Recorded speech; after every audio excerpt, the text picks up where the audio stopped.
एक गांव में एक किसान था। किसान बहुत ही लालची था। कम मुनाफे के कारण किसान दुखी हो रहा था। उसे खेत में काम करने के लिए किसी की आवश्यकता थी, लेकिन कोई भी उसका काम करने के लिए तैयार नहीं था। अंततः किसान ने सोचा, क्यों न पास के जंगल से किसी जानवर को लाकर खेत में काम करवा लूं। उसको कुछ देना भी नहीं पड़ेगा और खेत में काम भी हो जाएगा।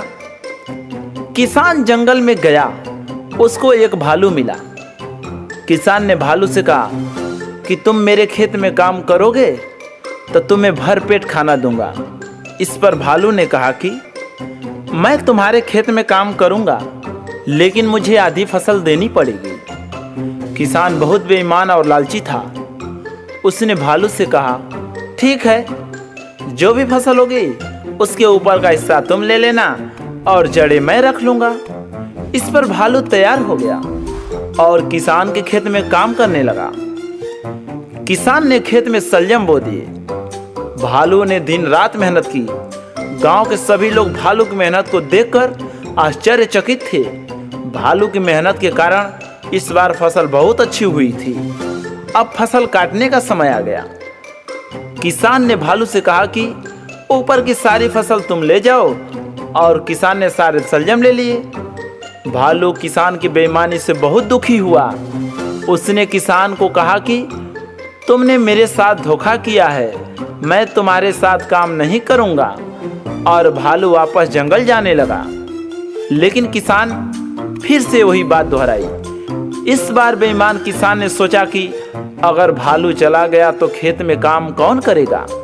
किसान ने मन ही मन कुछ सोचा और भालू से कहा कि रुको मित्र, नाराज मत हो। इस बार तुम सारी जड़ें रख लेना और ऊपर का हिस्सा मुझे दे देना। भालू इस बात पर भी तैयार हो गया। किसान ने खेत में गेहूं बो दिए। भालू ने दिन रात मेहनत की। इस बार भी फसल बहुत अच्छी हुई। अब फसल काटने का समय आ गया था। किसान ने भालू से कहा कि सारी जड़ें तुम ले जाओ, और किसान ने सारे गेहूं ले लिए। भालू किसान की बेईमानी से बहुत दुखी हुआ।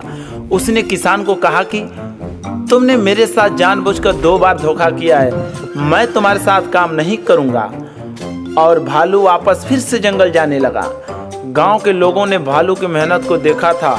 इस कारण गांव के दूसरे किसानों ने भालू को अपने साथ रख लिया और भालू को उसकी मेहनत का पूरा हिस्सा देते। अब भालू बहुत खुश था। किसान फिर से अकेला हो चुका था। उससे खेत में अकेले काम नहीं हो रहा था। अब उसके खेत में ज्यादा फसल भी नहीं हो रही थी। धीरे धीरे उसे नुकसान होने लगा, लेकिन अब उसके साथ कोई भी काम करने को तैयार नहीं था। किसान को अब समझ आ चुका था कि उसके लालच और बेईमानी के कारण उसने अपने पत्नी, बच्चे और सारे मित्र खो दिए हैं। अब किसान बहुत दुखी हो रहा था, लेकिन अब समय बीत चुका था। तो बच्चों, आपने क्या सीखा? लालच बुरी बला है। लालच के कारण सभी संबंध टूट जाते हैं और मेहनती लोगों के पास काम की कमी नहीं होती।